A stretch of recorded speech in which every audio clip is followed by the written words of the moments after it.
Y is recorded in front of a live studio audience. I'm intrigued to see what response we get to us talking about naked Muppets. Um, and did we say it was Fozzie's the nudist? Is Kermit? No, no, no, no. We picked the one who is wearing clothes, Right. but it's totally Dr. Honeydew. Like, the more I think about it, the He's more I'm like, he is completely. completely. That lab But coat comes off, like, you don't have to ask twice. no. But I think he's into sexual nudity too. Like I think he likes going to like hedonism Putting one and leg up on a rock and just. yeah, completely. He totally does. He goes to like the 2 for 1 club, like he goes to all the classics. And I bet Beaker's probably is +1 for all these things, and And Beaker's Beaker's just right. I'm like, no, don't make me look, don't make me look. and it explains why Beaker's reaction is always so over the top because he's just like, Correct. this is going to get weird soon. Yeah, and It's I don't not want an to be a if, it's part a of it. when. And it's Right. not my thing. hmm I just want to go home. I just want to pull my shirt, my collar up to my Right, eyes or nose and pretend I'm not here. right, Please shoot me out of a cannon. Please right. make me This, drink this thing you're working yeah, on. Please. that gives it a whole different context, which makes it go somewhere really dark. And I don't want to think about him like Cosbying poor Beaker. No, but Beaker's still there. I think it's just no. I think the Right. It's please just put a me a cannon is Beaker's like, yeah, no, I know, listen, but the whole right? like drink the concoction that Oh then no, explodes, like no, but like I'm just saying, Doctor Honeydew's going to be doing like nude lunges, and Beaker's just got to be like, oh come on, can we not? I just want to right. enjoy Because the I don't sun think right. I think it's just not his thing. Like I don't think right. That's yeah. on his fair skin. He just Right. wants to lay out and get some sun. hmm No, Dr. Honeydew is like, Yeah, this one's like, I'm Honeydew. going to go for a jog. Let's go. Right. Bring your melons over here, baby. Oh, honeydew. And then like Harry Styles comes on as like the guest star and they sing Watermelon Sugar. Yeah. And then the counts in the corner just Well, just counting so many things. counting so many things. Little naked count body with his little like cape. He'll lay on it. He doesn't even need a towel. He just lays on his cape. And think of That is a pro nudist right there. yeah, but just think about the SPF that guy's got to have to stay keep his body that purple. I know that's true, but that's okay. He never burns, That's so he true. must Yeah. have found a good one. You Whereas should ask Beaker him.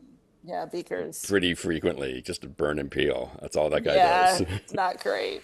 But I bet like walking to the car, Beaker gets a sunburn, you know? Oh, for sure. Like he's For just that sure. fair hair is going to really do him It's in. gonna just knock him right out of the game. And I hope he's getting checked for like moles and stuff. Oh, You dear. know, he's got to be. Yeah, again, you're way to take it dark. Well, no, but I'm just concerned about him. No, I think he's okay. I'm sure they're working on some magical SPF That's for him true. There must in be the some. lab. Yeah, exactly. Maybe that's why he's drinking all these concoctions. One of these things Right. is going to have, the Kill you from the inside.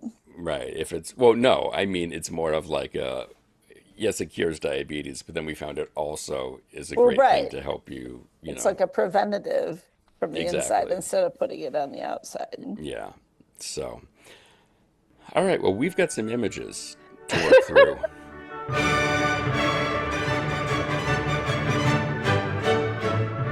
This is Why, with your hosts, Heidi Hedquist and Luke Poling. One of the reasons we wanted to talk to you was because of your work this year as co-hosting the AVN Awards. How long did you have to get ready for that? I found out June last year. And so June last year, you pretty much just get the update you're doing it. There's no actual like preparation. So you find out you're doing it and they tell you you're going to do a promo shoot in July. And then from June to July, you just have a bunch of panic attacks pretty much. Um, that's kind of just what you do. And you can't tell anybody. So you have like silent alone panic attacks. Except I had my co-hosts. So we had panic attacks with each other, which was lovely. Perfect. So then July, you have the announcement party. It's the AVN house party. And that's kind of where they tell everybody you're hosting, and then you have the ability to have panic attacks publicly. Perfect. So I love that for us. Yeah. Yes. So they announced it, and it was an interesting experience because like you have to go up stage and like say a couple words about like being selected as the host. My co-host is very tiny. I'm very tall, Mhm. and the microphone was set up for someone very tiny, so nobody heard anything that I had to say. The worst. And everybody was like, "Great, this is amazing. You're going to be a wonderful host. You can't even find the microphone." I'm like, "The microphone was for somebody that's 5'2". I'm 5'11" in heels. So I feel your pain. I'm 5'9" without heels. So yes, exactly. I was story five of foot my life. 11 and then I had on heels, so I was like 6'2". Yeah. Um, so it was, yeah, that was like my first experience. And I was like, okay, so if we're basing AVN off of this, I'm gonna die. Like this is not gonna go well. I'm gonna have a heart attack. I'm gonna stutter, and I have no public speaking experience. I was homeschooled. I have social anxiety.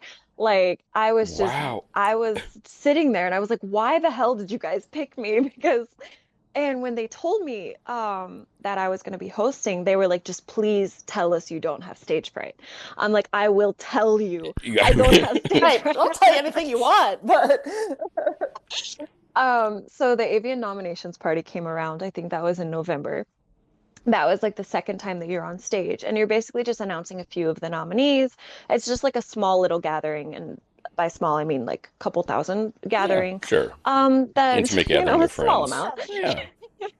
just a few.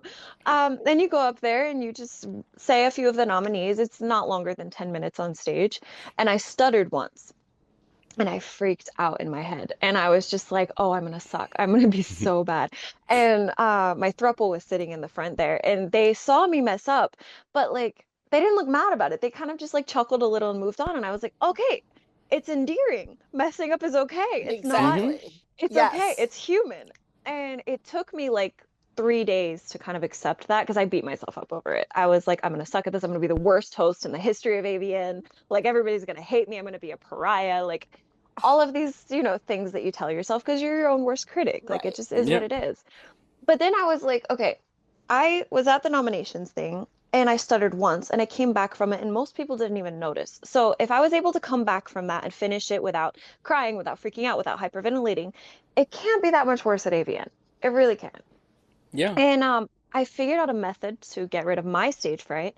I wore nude panties under my dress and had a very high slit. So I convinced myself that everybody was too busy trying to see my vagina and they were not listening to me. See, this is That's And perfect. it That's yeah. was perfect. amazing. I was That's like, if what they're Billy not Crystal listening to did, me, I think, for most of the Grammys I in the think so 80s. too. Yeah. Yeah. it was so effective because the whole time I'm just like, if they are listening to me and they're actually taking the time to not try to see my pussy and they're really listening to me, it's because they want to listen. So Yes. they'll listen to what I have Yeah. to say. And if they don't want to listen and they're trying to see my pussy, I don't have to worry about it because they're not listening anyway. And I Right. felt so much better. Like, I really think I'm going to recommend this from now on. Just pretend everybody's trying. I would have felt so much better naked, to be completely Of honest. course, Because I right. would have been like, everybody's trying to see all of my holes. Nobody cares what I say. Right. Totally. It's like the reverse of the whole like your general public speaking, imagine everyone in their Yeah. underwear. Naked. Yeah. See? Like I can't imagine everybody naked because I fucked them all. So it Hmm. doesn't Right. like We've already it seen doesn't that. Yeah. it Doesn't doesn't that work. no. So I fell in love with it actually, and I want to host everything from now on. I want to be on stage, not dancing or singing because I can't do either of those, but talking. I just want to be up there talking and like I don't know, looking cute and bouncing around. It's Yes. amazing. I That's fell in amazing. love with it In less than a year's time, you go in from less than a year's time. It I totally mean, makes it's you just got the bug. It totally makes sense. It was so cool. I actually, after AVN, there was like an after party, a Brazzers after party that I was supposed to go to. And the first guy that I'd ever talked to from Brazzers that had like attempted to recruit me when I was 18 was there. And he had a picture of me at Exotica, New Jersey, when I went there as a fan to look at boobs. And I was 18, I wanted to see boobs, and I went to Exotica, New Jersey to see my favorite porn stars and their boobs. I wasn't planning to do mainstream. I was just like a slut that wanted to see boobs. And they had like attempted to recruit me then, and I was like, I would love to, but I'm not ready for mainstream. Like I'm just kind of doing my own thing. And he had a picture from that day of me with Nicolette Shea. And he started just talking, and he was like, this is the same girl that didn't want to read a script because she was too shy, like freaked out when somebody approached her, was too shy to smile in photos, like all of these things that was just socially awkward. And now I'm on stage hosting the biggest porn awards that exist. I mean, And I stand by this. I pinky promise that it was solely because I was sleep deprived and stressed out. I bawled like a baby. And I was just standing there sobbing, and I've never cried in public before. And I'm just like, why am I crying? I'm still blaming sleep deprivation. I stand by that. It was not an emotional moment in any way. no, There was no full circle happiness at of all. course It not. was No. No, I mean, it's your body after something like that, this higher stress thing you've worked up to for months and months.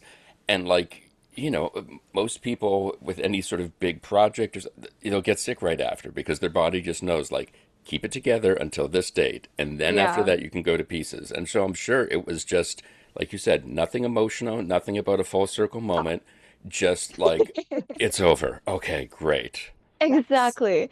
That week was like one of the most stressful weeks of my life and most exciting, but most stressful. And because I'm a homebody. I don't put myself in stressful situations because I don't like stressful situations. I have built my entire life around avoiding stress. So to like willingly throw myself out there and like do this stressful thing was so hard. And I suffer from migraines. And I figured out like 3 days before AVN that one of my triggers for migraines is sugar.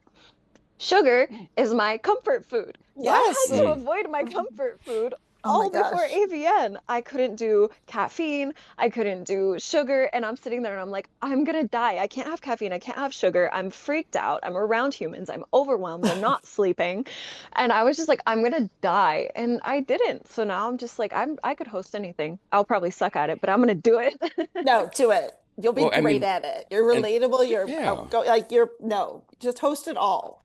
Like, I want to. I want to host everything. I don't care what it is at this point, as long as they don't tell me to sing or dance. Right. Well, Totally get that. Yeah. So, for the Oscars, for all these big award ceremonies, the hosts always talk about the fact that they need to watch all the movies as they're working on the material, that they need to know what they're talking about and point out the actors and the crowd and all of that. Did you have to sit down and watch everyone's film? No, nothing. No, No. luckily, because I wasn't presenting awards, I didn't Mm. really need to be familiar with the content. So most of the porn stars there, obviously, I know them in some capacity. I've seen their scenes just out of like, I love watching other people's scenes to kind of like take advice for how they perform and really just like develop myself as a performer because I Hmm. only shoot with Brazzers and I've been exclusive with Brazzers for so long. Like they have a very specific style of shooting. So if I want to practice and develop in other ways, I do have to learn from other performers. So I do watch other scenes for that. So I was very familiar with a lot of the people that did win awards or the scenes that were nominated or things like that. Hmm. But I didn't do any research for it. I was just, there was no way I could factor that in mentally with the whole thing. It was impossible. I would not have survived.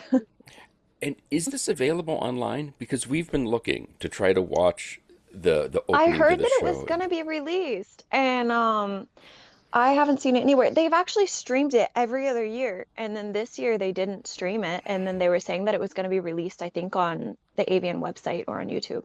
But I recorded and well, not I recorded, my Throuple recorded and made a whole compilation of all my talking parts. So it's like my favorite thing ever. I just sit there and watch it and watch it and watch it, and I'm like, I did really good walking there. Yeah, well, I That's mean, like awesome. again, that Yeah. quick a turnaround, and it really is that if you put your mind to it, you can accomplish anything. And that's something that my parents were like very adamant about growing up is like mind over body. Like that was a very important thing for me. And like obviously there are some things that mind does not work over body, but for most things like you can very much control the level of anxiety or like the things that you can complete and the things that you can really like accomplish if you just put your mind to it and you're just like I'm gonna do it. Like whether I do good or do bad, I'm gonna give it my all.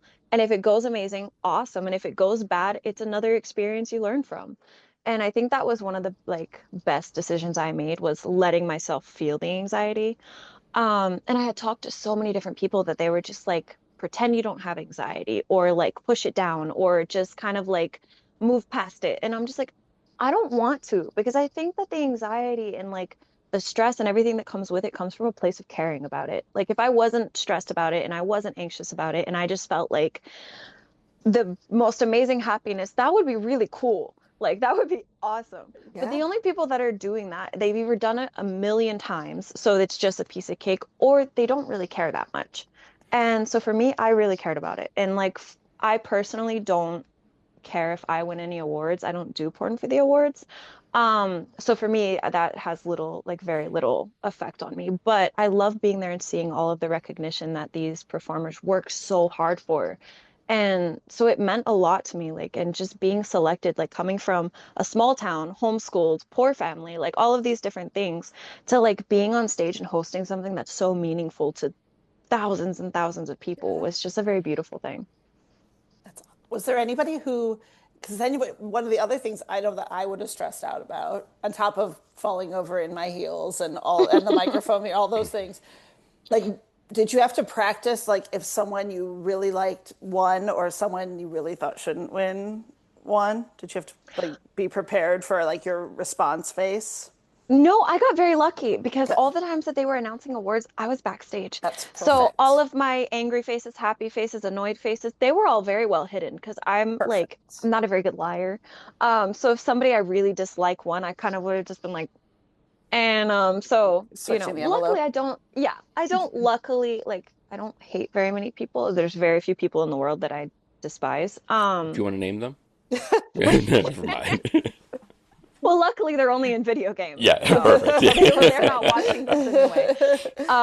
But yeah, so it actually was that part was quite easy because if somebody won that I cared about, like I got to come down after and like congratulate them. But if they didn't win, it wasn't like I you could see my tears backstage, so it was okay. How much of the show do you sort of, as like you said, your talking parts, do you kind of revise as stuff's going on during the show? Someone says something, someone does something. Are you kind of standing backstage looking at it, going like, oh, I can mention that. I can say Yeah, so I something someone's followed doing. along with the whole show. So part of it is obviously scripted and they have like the script for you to look through, but they also have like the stage schedule.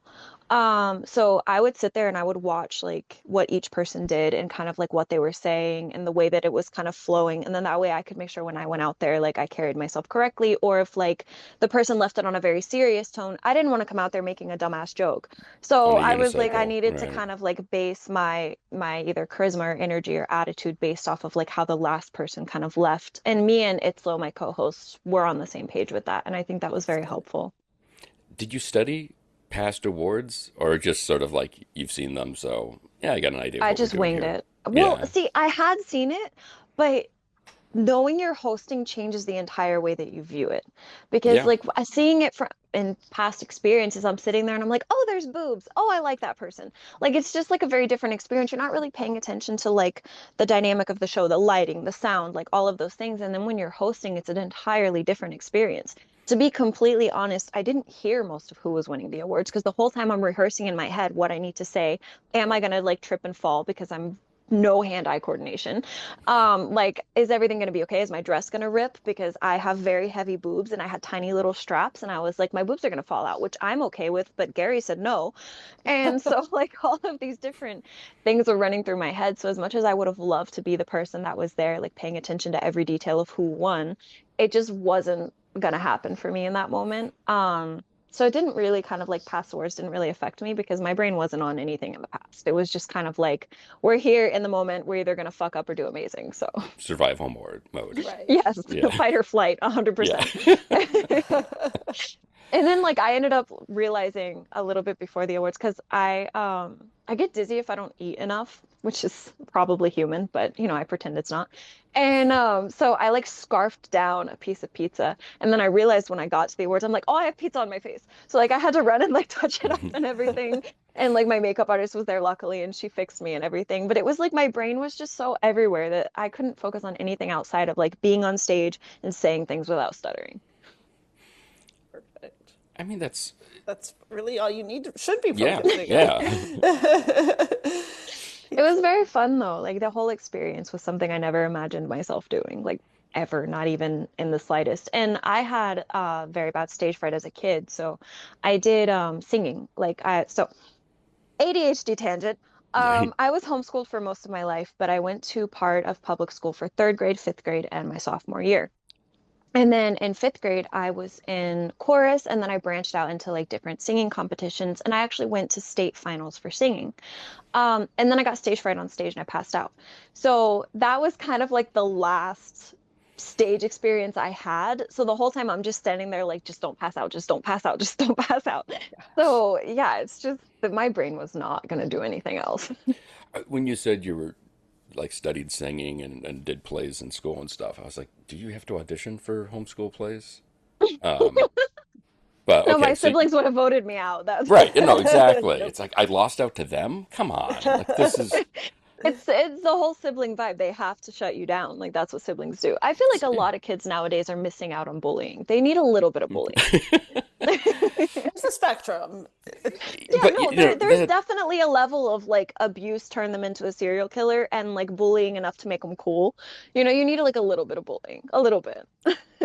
So that you can see that. stand up for other people who are bullied when they get older. Exactly, Yeah, exactly. I and get the that. and the sympathy and sort of like, no, I've been there. I've And it been also through this, builds and character in a lot of ways. I don't think you need like terribly bullied, but I think sibling bullying is like it's a good thing because like we playfully bullied my little brother because he didn't want to wear deodorant. Guess what he did? Wore deodorant. So it's like a little bit of playful bullying kind of like definitely develops character and teaches you things about yourself and you can do it in a nice way, but little brothers don't listen to that. So no, No, you they gotta never do. you You gotta got to get the go full knives out. force. Yeah. Yeah, you have to.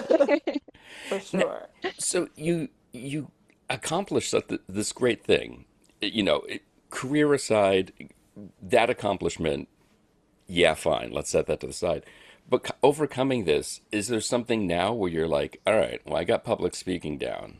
I got a handle on it. Maybe not down. Let's not get confident, or not, let's not get cocky. But like, Yeah.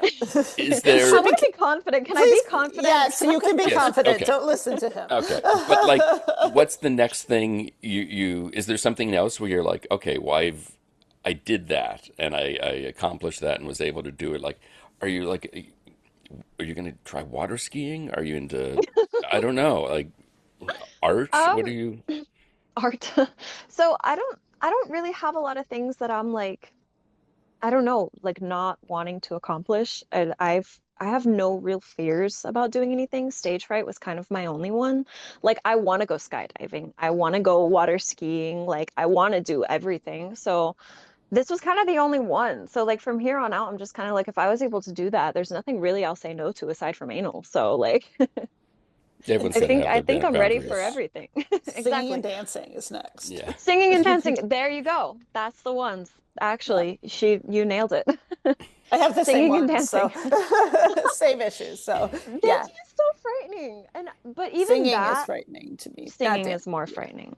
Dancing, I like even that I still kind of want to do. Like I'm scared of it, but like I want to do it. Like who doesn't want to Yeah, dance? of I love belly course. dancing. I think it's so cool when they make their bellies do this. And it's Hmm. It's like really I cool. can't do that. That's amazing. Singing though, I don't know if I'll come back for that one. Well, yeah, you have some PTSD on that, but you might. I feel like you could. I feel Who like it's all knows? going to happen. Maybe. Would you do it again if they asked you? Hell yes.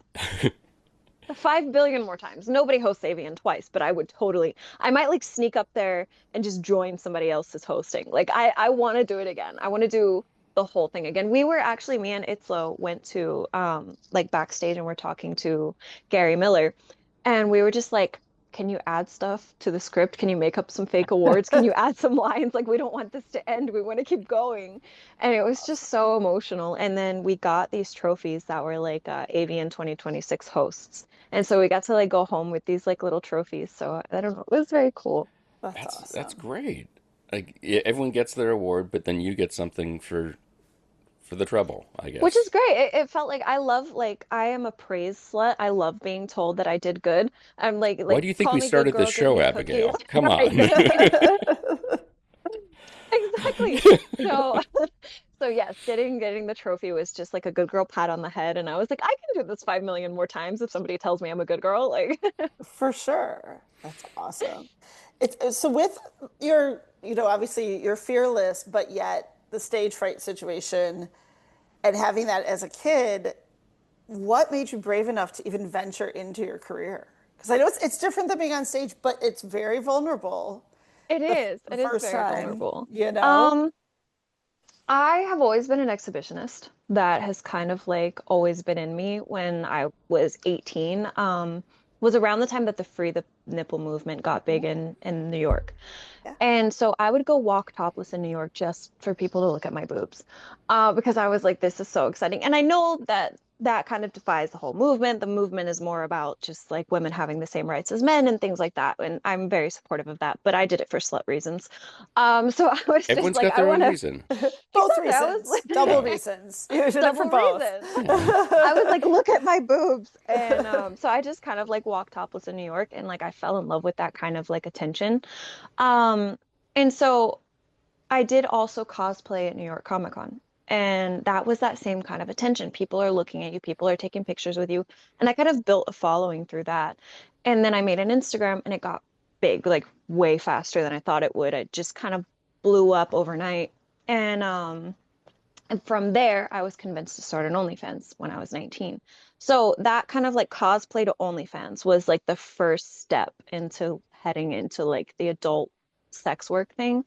But even then, I didn't fully do it. Like, I wouldn't do full nudes. I was mostly doing cosplay stuff. Like, I would do like topless videos reading comic books or things like that. Like, it was very much kind of like the nerdiest way that I could do OnlyFans. Because at heart, I'm a nerd. I'll always be a nerd. That's never going to change, as you can probably tell. I, But Yes. It's awesome. so, the Exotica was kind of like that first step that kind of like planted the seed in my brain of mainstream porn because I was like, if they're trying to recruit me and talking to me, it means that there's something there. That means there's something that I would at least do okay. So OnlyFans, I started like practicing talking on camera, doing different like my first 4 live streams on OnlyFans, I didn't speak at all. I put on music. People were like commenting things and asking questions, and I'm like, I'm mute. Not happening. Not talking. I'm gonna sound like a dumbass. And it just was like I was so shy and like so like pent up in my own little social anxiety bubble that I didn't want to branch out. But then like I started making a lot of money from it. And I was like, people would like pay me to talk in videos and they would pay like a dramatic amount more to hear me talk. And I was like, damn, people really like talking. Like, what the hell? And it just kind of like developed and kept like snowballing into something bigger.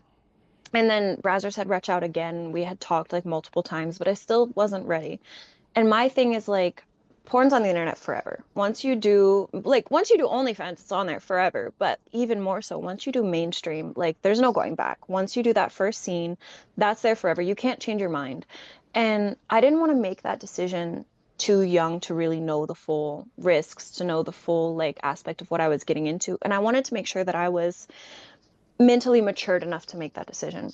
So I just kind of like lived in my little social anxiety bubble and just kind of expanded outside of that with different custom videos, with different exhibition things that I could do, with going to more conventions and just really trying to branch out that side of me before making that big of a decision. And then 2021, right after the whole like COVID shutdown, Brazzers had reached out again. And I was like, I think I really want to do this. Like the exhibitionist side of me has flourished so much now that like I really think I can do it. And if my first scene doesn't involve a lot of talking or it's an interview, I'm a jabberjaw. If it's an interview and it's not scripted, I'll talk all day. My girlfriend tells me all the time I talk too much, so I'll be fine. And so the first scene was unscripted with just an interview. And that kind of like that first foot in the door was just kind of like, this is amazing. And like, I love sex. I have loved sex from the day I lost my virginity. I have wanted to have sex all day, every day, but I never found like a safe outlet to do it. And Tinder, meeting guys in bars and all of these things, like it's not safe. Even meeting women, I love women more than men. I love dick, but I love women more than men.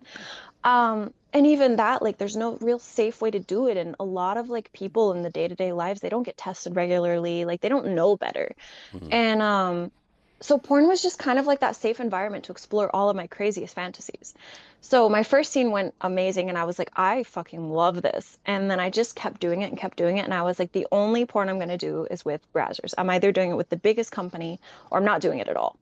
And the exhibitionist side of me just kind of took over and overpowered the social anxiety side and just kind of like both sides still exist for sure. But if I'm in slut mode, like the social anxiety just gets shut down. It's just like it's not there. I'm horny, it's not there. And so it just kind of worked out. And I think part of it for me is like there's such a huge stigma behind porn stars or sex workers that if you're in sex work, you're damaged. There's something wrong with you. You have a past trauma. Or a lot of people think like you chose porn when you were at the lowest part of your life and rock bottom. And like for me, I'm mentally sound. I'm happy. I'm stable. I'm in a loving relationship. Like I have all of the stereotypical happy life things, and I chose this at the best point in my life. I chose this when I was making good money. I chose this when I like had the opportunity to do absolutely anything I wanted to do. And I chose it because I want to show that like one, I want sex, but two, I want to show that you can be a happy, healthy person and flourish in the sex work environment. You don't have to be traumatized or damaged or be have something wrong with you to want to like explore sexually. You can do it because you're curious. You can do it because you want to explore sexually. And it's also an art form. Like what other art form gives you the capability of having sexual freedom and showing it off for people? And I just think it's a very beautiful thing. Like when you go on set, you have the script, you have the lights, you have the directors, you have like this whole big art form. And I think it's just a very beautiful thing. And I know this is on a very different spectrum, but it's kind of like in Hollywood, like you go on set and you're filming a whole movie. This is the same, it just has sex. So if people Hmm. can celebrate a Hollywood movie, why can't you celebrate people who came in with that same energy, that same hard work, that same thought process? And the only difference is we just have sex while we do it, which honestly is kind of cooler. So, I Hmm. mean, Can't yeah. disagree. Yeah, that's true. So for me, I think like that kind of foot in the door was just like letting my slutty, horny side overpower the social anxiety homeschooler side. I So was going to ask how you kind of, yeah, how you let that side take over. And in the moment, are you that first time just going like, okay, don't think about this, don't worry about this, just, or were you just in like, this is great, I'm loving every minute of this? for OnlyFans, it was definitely a struggle. Like my first, I think the first live stream was really where the struggle was, because like doing videos by myself, like I had been doing that way before I was supposed to do it. So it wasn't like a thing. But the live stream was definitely where I had that like internal struggle because I was like, do I talk and let people think I'm weird? And I always was, this is a very weird insecurity, but I didn't like my voice because my voice is like, it's not the most feminine voice and it's kind of deep for a woman's voice, but it's not really like manly deep. So it's this awkward in between. And I was like, I sound like gay Batman. And so I was just like, and it Batman was should just be like so in, lucky. Right. but it was an insecurity I had. I was 18. I didn't know any better. Hmm. And I hadn't had experience where people were telling me your voice is pretty. You know, it's not like people don't just go telling 18 year well, maybe they do. Not this No. 18-year-old. Yeah. Um, so that I think that first like live stream definitely was an internal struggle, but after that, like every time I did it, it just progressed. And then my first mainstream scene, I got put with Quentin James. He's a dork, like the biggest, silliest fucking dork, and that brought it out of me because I'm a dork. And on set that first time, like the first hour before he arrived to set, I was like shy, I was quiet, I didn't want to talk, I didn't know any better, I didn't know anybody. And I was just like, I can't talk. People are gonna think I'm weird. And then he got there and used his penis as an ID. And I was just like, okay, this is cool. And I got to be like my dorky, nerdy, outgoing self, like the weird little extrovert that's somewhere deep in there, really, really deep, but in there. And I got to kind of just like explore that on set the first time, and that just really helped because it made me realize like a porn set isn't this serious, scary thing. Everybody's there because they want it. Well, most people are there because they want to be, and it's fun and it's relaxing and they joke around and you get snacks and it's just kind of like it kind of took that fear away. The first scripted scene, I definitely struggled a lot. But the producer that I worked with, Marvin Love, he kind of talked to me and he was like, if your fans are watching videos of you, or even new people watching videos of you, they're not going to care what you have to say. And they're not going to care if you stutter, and they're not going to care if you blush. Like all of those things are endearing, and it's okay. And it's okay to mess up. And even then, I was like, you're lying, you're bullshitting just to make me like say things the right way. Like I know this is not true. But the male talent on set was very horny, and I was very horny. So we were like sneaking off and doing things on the side, and then the producer was kind of just like pushing me to actually feel confident in like what I wanted to say and the way I wanted to say and all of these things, and it all just compiled into this big thing of horny charismatic words, and I was able to do it. And watching it back now, I hate it because I sound like a robot, Of course, but yeah. it sounded so bad. But that like first step kind of just like opened the door to me wanting to be better at acting, better at reading scripts, better at giving lines, and like I don't know, I fell in love with the whole thing. As we wrap up, you've mentioned your nerdiness several times. What are you reading, watching? What are you into now? What would you recommend people check out? Like Ooh. if you've got their ear, they came for Um, the AVN Awards now, what would you recommend? Deadpool Kills the Marvel Universe is Okay. amazing in All right. terms of like comic books. Mm-hmm. In terms of movies, I'm like a huge superhero nerd, and all of the superhero movies lately have kind of sucked, so I'm not really gonna Mm-hmm. tell Yeah. anybody. I'm not gonna recommend something that sucks. If you want to be a game addict and spend all of your money on shiny dragons that burn people's cities to the ground, you And who should doesn't? definitely play Age of Origins. It is like I play it. I honestly didn't think I was gonna like it at first, and I fell in love. It is literally like I spend all of my time doing it. AVN actually was there was a kill event, and so I was sitting there like freaking out because I was like, I can't kill things. I can't like burn cities to the ground. My dragon is just sitting there doing nothing. And I was the nerd side of me had this little freak out moment where I was like, my nation is gonna die without me.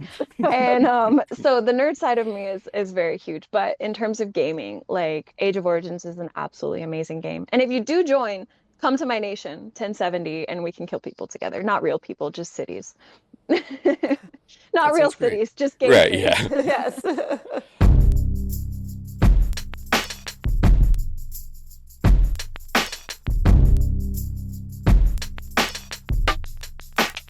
For more information on Abigaiil, all of her videos, OnlyFans, all that kind of stuff, check out her website, abigailmorris.com. You can also find her on Instagram, where she is at abigail.morris.